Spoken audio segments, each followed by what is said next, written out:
नमस्कार, जोहार झारखंड देख रहे हैं आप। आपके साथ मैं हूं शिप्रा झा। बुलेटिन की शुरुआत करेंगे बड़ी खबर के साथ और सूत्रों के हवाले से खबर सामने आ रही है कि रांची से दिल्ली गए सीएम हेमंत सोरेन।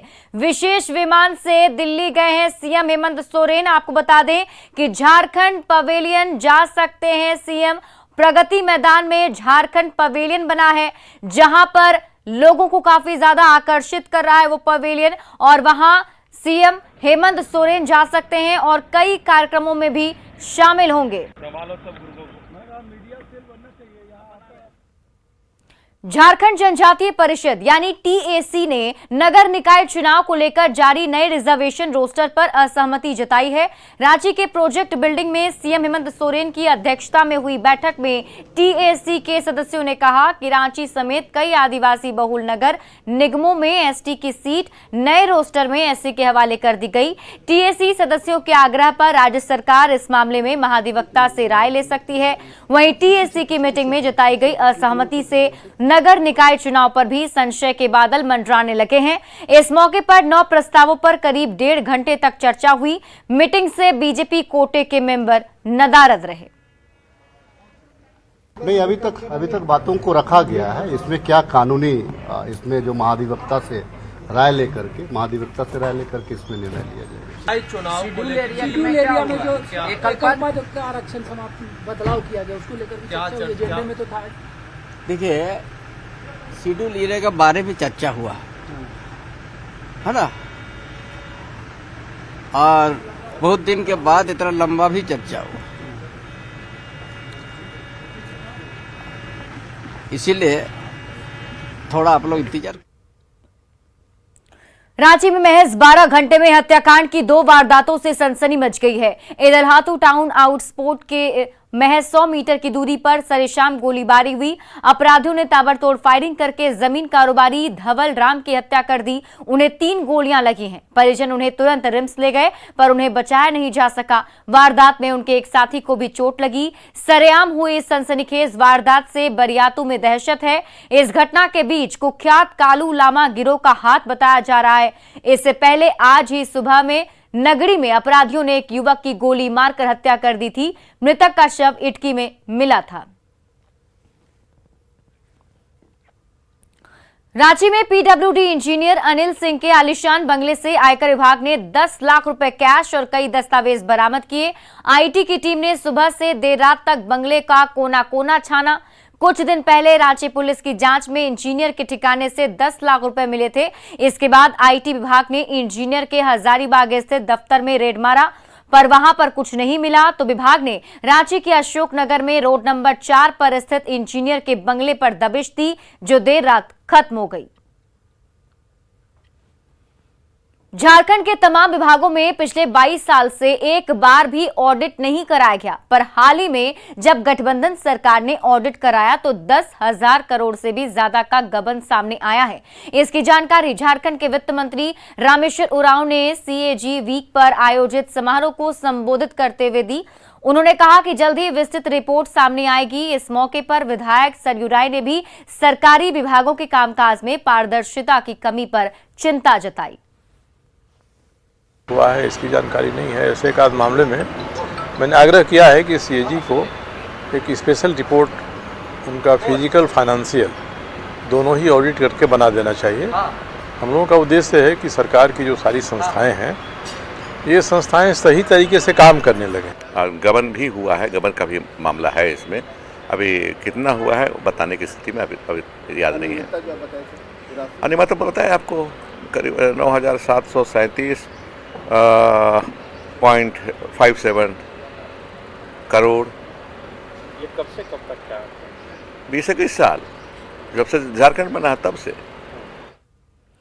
रामगढ़ के डेली मार्केट में पुलिस की लाठी के शिकार दुकानदारों से बीजेपी सांसद जयंत सिन्हा ने मुलाकात की। उन्होंने प्रशासनिक कार्रवाई की कड़ी निंदा करते हुए कहा कि मामला कोर्ट में है, फिर भी प्रशासन ने दुकान खाली करने के लिए लाठी चलाई। उन्होंने मामले की निंदा करते हुए दोषियों पर कार्रवाई की भी मांग की। 2 दिन पहले अतिक्रमण हटाने के दौरान दुकानदारों पर डंडे बरसे थे, जिसमें आधा दर्जन से ज्यादा ग्रामीण घायल हो गए थे। मैं बहुत दुखी हूँ ये सुनकर यहाँ इस प्रकार से निहत्तों पर लाठी चलाई गई। लोगों को चोट पहुंची है, कुछ महिलाओं को भी चोट पहुंची है। ये सब जो हुआ है बहुत ही दुखद घटनाएं हैं और मेरी पूरी चेष्टा होगी कि हम लोग यहाँ जो भी दोषी है उस पर सख्ती से सख्ती कार्रवाई की जाए। झारखंड विधानसभा के 22वें स्थापना दिवस के मौके पर सांस्कृतिक संध्या का आयोजन किया गया। झारखंड विधानसभा अध्यक्ष रविंद्रनाथ महतो ने समारोह का शुभारंभ किया।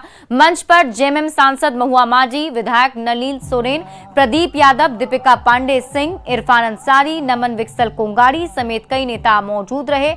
इस मौके पर कई कलाकारों और कवियों ने शानदार प्रस्तुति से दर्शकों का दिल जीत लिया।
झारखंड विधानसभा समारोह के मौके पर काव्य कलश का शुभारंभ हुआ। स्पीकर रविंद्रनाथ महतो ने कवियों को स्मृति चिन्ह देकर सम्मानित किया। इस मौके पर चर्चित कवि कुमार विश्वास ने राजनीतिक दलों पर जमकर चुटकी ली। उन्होंने कहा कि सीएम दिल्ली गए हैं, रांची बचाने के लिए दिल्ली भी जाना पड़ता है।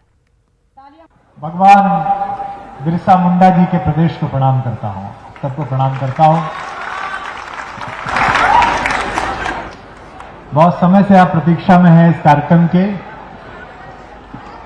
आदरणीय विधानसभा स्पीकर जी की अध्यक्षता है, उनको भी प्रणाम करता हूं।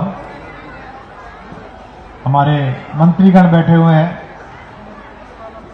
विधायकगण बैठे हुए हैं, आप सबको प्रणाम करता हूं। मुख्यमंत्री जी की प्रतीक्षा थी, आए नहीं है, होना चाहिए था उन्हें, कहीं व्यस्त है शायद, दिल्ली गए हैं, इन दिनों ज्यादा जा रहे हैं।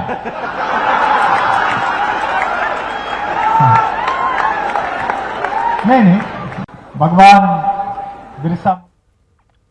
चर्चित कवि शंभू शिखर ने भी स्थापना दिवस समारोह में शानदार प्रस्तुति की। इस मौके पर उन्होंने बिहार में शराबबंदी के साथ साथ झारखंड में मची राजनीतिक उथल-पुथल पर भी कटाक्ष किया। कुछ देर आप लोगों के बीच में अपने हाथ से की एक कोशिश करता हूं, जहां तक आप लोग पहुंच। बेटा मैंने ट्रंप को क्या सलाह कि लालू से मिलो वो तुम्हें बिहारी न कर दे, लालू से मिलो वो तुम्हें बिहारी न कर दे, जनता तुम्हें यहाँ की भिखारी न कर दे, जनता तुम्हें यहाँ की भिखारी न कर दे। उत्तर प्रदेश जाना ट्रंप सोच समझ कर, योगी जी तुम्हें ट्रंप से तिवारी न कर दे, योगी जी तुम्हें ट्रंप से तिवारी न कर दे, योगी जी। अच्छा देखो, एक चीज और होती है, मतलब ऐसा नहीं कि सरकार आप लोग के यहाँ भी मतलब स्थिर रहती है, नहीं रहती है। बिहार में तो हर 2.5 साल में सरकार जो है पलटती रहती है। मैंने सर 4 लाइन लिखी, आप लोगों को समझाने की कुछ जरूरत नहीं है। आप लोग देखिए क्या मजा आ जाएगा, आप लोग सुनिएगा। बीजेपी वाले इधर बैठे, आप लोगों को ज्यादा मजा आएगा, आपको उससे ज्यादा मजा आएगा। सरकार उलटती पलटती रहती, बिल्कुल नया सुनो भाई। हाँ, कि 19 थी तुम, हमने चाहा 20 की तरह, 19 थी तुम, हमने चाहा 20 की तरह, पर दिल में चुभने लग गई हो 30 की तरह। वादा था 7 फेरे और 3 बच्चों का, मंडप पे तुम पलट गई नीतीश की तरह, मंडप पे तुम पलट गई। झारखंड विधानसभा स्थापना दिवस पर केंद्र और राज्यों के संबंधों पर राष्ट्रीय सम्मेलन का आयोजन किया गया। परिचर्चा में स्पीकर रविंद्रनाथ महतो, विधायक रामचंद्र चंद्रवंशी, स्टीफन मरांडी, लंबोदर महतो समेत कई नेताओं ने शिरकत की। सेमिनार के वक्ताओं को सुनने के लिए लॉ यूनिवर्सिटी के छात्र बड़ी संख्या में मौजूद थे। इंटरनेशनल स्टेट और ये सेंटर के बीच में था, और ये उम्मीद करते हैं कि आगे और भी अच्छा हो और सुचारू रूप से ये चले। बहुत अच्छा एक्सपीरियंस रहा, बहुत सारे फैकल्टीज आए हुए थे डिफरेंट इंस्टीट्यूट से, एनएलयू से, हमें काफ़ी कुछ सीखने को मिला, और माननीय विधायकगण से भी हमें मिलने का मौका मिला, कैसे विधानसभा चलता है वो भी हमें पता चला। साहिबगंज पुलिस ने समीदा देवी हत्याकांड का महज 4 घंटे में खुलासा करते हुए 5 अपराधियों को दबोच लिया। उनके पास से हथियार भी मिले हैं। ये वारदात बरहेट में हुई, जहां जमीन विवाद में अपराधियों ने समीदा देवी की गोली मारकर हत्या कर दी थी, जबकि गोलीबारी में उनके पति बाबूलाल तुरी गंभीर रूप से जख्मी हो गए। इस टीम ने बहुत ही शानदार काम किया, जो हत्या जैसे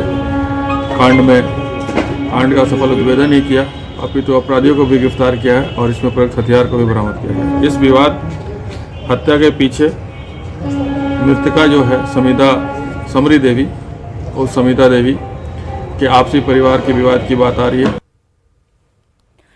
पिता इंडियन आर्मी में सूबेदार, बेटा लेफ्टिनेंट बनेगा। जी हां, बोकारो के विशाल को एनडीए में 128वां रैंक मिला है। इसी साल 12वीं की परीक्षा में विशाल ने 94.6% अंक हासिल किया है, जबकि 10वीं में उन्हें 95.4% अंक मिले थे। विशाल ने बताया कि बचपन से ही वो देश सेवा करना चाहते थे और इसकी प्रेरणा उन्हें उनके पिता से मिली थी। आपको बता दें कि विशाल के पिता इंडियन आर्मी में मेरठ में पदस्थापित हैं। विशाल की सफलता से पूरे परिवार में खुशी का माहौल है।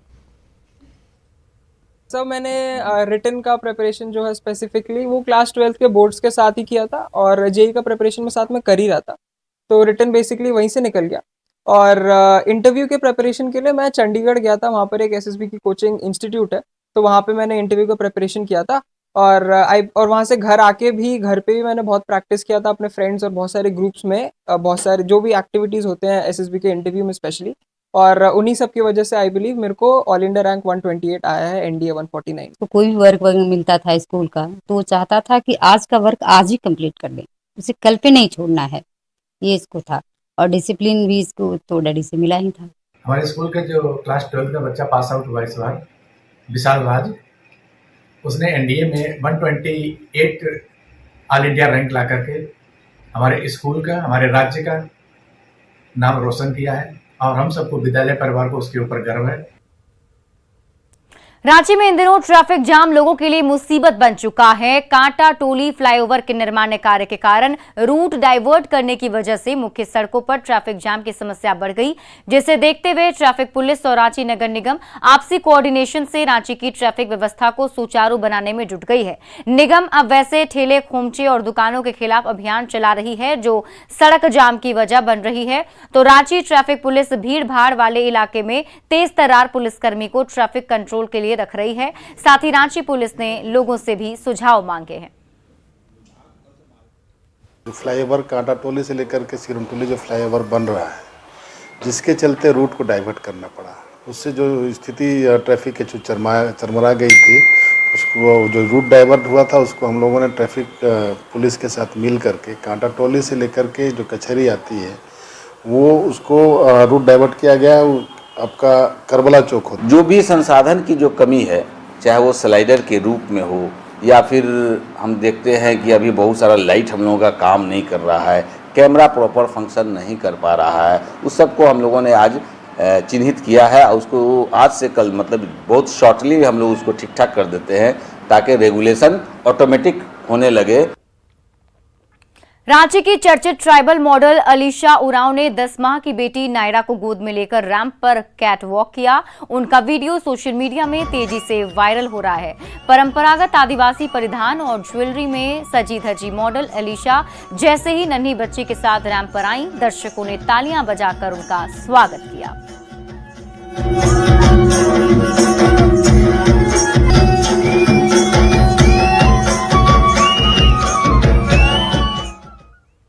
भारतीय महिला हॉकी टीम में फिर झारखंड का दबदबा दिखा। स्पेन में खेले जाने वाले FIH कप के लिए चुनी गई भारतीय टीम में झारखंड की 4 महिला खिलाड़ियों को जगह दी गई है। इनके नाम हैं निक्की प्रधान, सलीमा टेटे, संगीता कुमारी और ब्यूटी डुंगडुंग। ये चारों खिलाड़ी भारतीय टीम के सदस्य के रूप में 27 नवंबर को स्पेन में हो रहे FIH कप में दनादन गोल दागेंगे।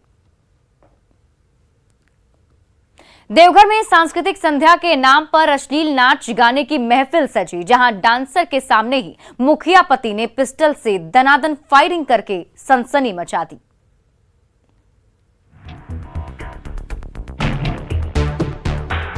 रंग बिरंगी लाइट और म्यूजिक की चकाचौंध और उस चकाचौंध के बीच ठुमके लगाती ऑर्केस्ट्रा गर्ल। सोशल मीडिया में तेजी से वायरल हो रहा ये वीडियो है जसीडीह के गिधनी का, जहां सांस्कृतिक संध्या के नाम पर ऑर्केस्ट्रा का स्टेज तो सजा, पर वहां ऑर्केस्ट्रा के नाम पर अश्लील नाच गाने की महफिल सजी। भोजपुरी गानों की धुन गूंजती रही और उस धुन पर नर्तकियों का नाच होता रहा। तभी गिधनी पंचायत की मुखिया की पति पप्पू मेहता स्टेज पर पहुंचे। पहले तो डांस पर नोटों की बारिश की और फिर पिस्टल से दनादन फायरिंग करने लगी। ऑर्केस्ट्रा में खुलेआम फायरिंग का यह वीडियो जैसे ही वायरल हुआ, देवघर पुलिस की नींद खुल गई। देखिए, वीडियो वायरल हुआ है, उसके अंदर एक डांस करते हुए एक व्यक्ति के द्वारा आग्नेयास्त्र का प्रयोग करते हुए फायरिंग की घटना को देखा जा रहा है। ये देखिए, भीड़ का मनोरंजन करने के लिए ये डांसर कैसे ठुमके पर ठुमके लगाए जा रही है और उसके ठीक सामने खड़ा स्थानीय मुखिया का पति पप्पू मेहता उस पर एक के बाद एक नोट लुटाता जा रहा है। नचनिया पर कैश की बारिश हो ही रही थी कि तभी इस शख्स को ऐसा जोश चढ़ा कि उसने रिवॉल्वर निकाली और वहीं खड़े होकर दनादन हवाई फायरिंग करने लगा। पर यह हरकत उसे भारी पड़ने वाली है, क्योंकि देवघर पुलिस उसकी सरगर्मी से तलाश कर रही है। इसको हर्ष फायरिंग का नाम दिया गया है। ये एक गैर कानूनी घटना और इसमें आर्म्स एक्ट के प्रावधानों के तहत प्राथमिकी दर्ज करके अग्रिम कार्रवाई की जाएगी। देवघर में सांस्कृतिक संध्या के स्टेज पर अश्लील डांस और मुखिया पति की दनादन फायरिंग ने सबके होश उड़ा दिए हैं, पर देवघर पुलिस मुखिया पति के इस हरकत को बर्दाश्त करने के मूड में नहीं है। मनीष दुबे, न्यूज़ 18, देवघर। धनबाद में 3 दिन पहले ही सीआईएसएफ ने 4 कोयला चोरों को मार गिराने का दावा किया था। इसके बावजूद एक बार फिर अवैध कोयला खनन का सिलसिला शुरू हो गया है।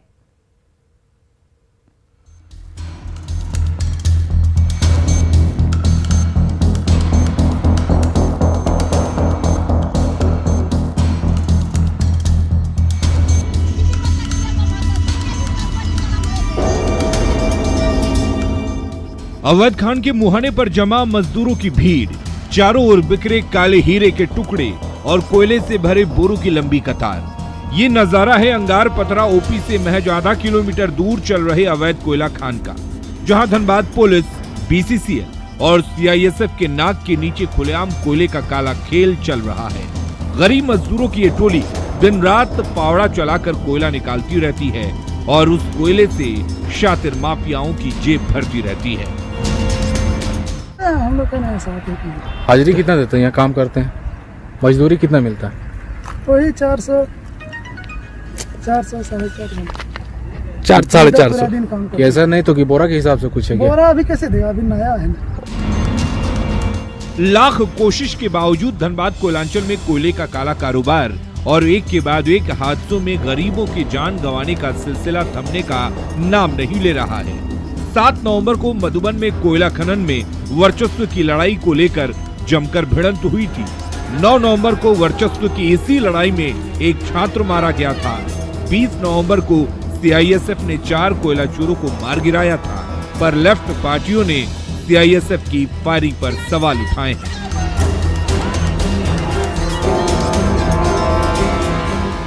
कौन कौन कोयला चोरी की सरगना है ये सब लोग जानते हैं। बागबारा में बिना साहब का आदेश का कोई हाईवा नहीं निकलेगा। और फिलहाल इस बुलेटिन में अभी के लिए बस इतना ही। आप देखते रहिए न्यूज़ 18 बिहार झारखंड।